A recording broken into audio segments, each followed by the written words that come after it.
Ito na guys, yung part 2 ay naglaro ulit ako dito sa may fishing and ayan nakuha ko tong golden lobster.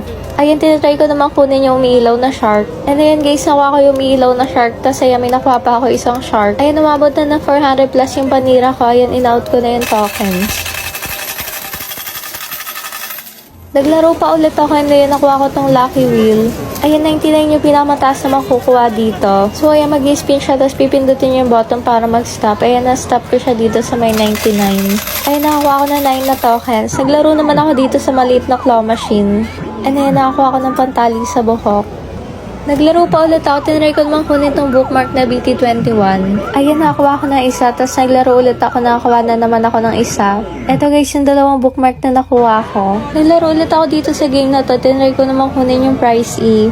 Ayan, natanggal ko na yung unang clip, and ito naman yung pangalawa, pero ayun, hindi siya natanggal, kaya ito muna pangatlong clip yung tinanggal ko. Ayan, tinanggal ko ulit tong pangalawang clip, and ayan guys, nakuha ko na tong prize E.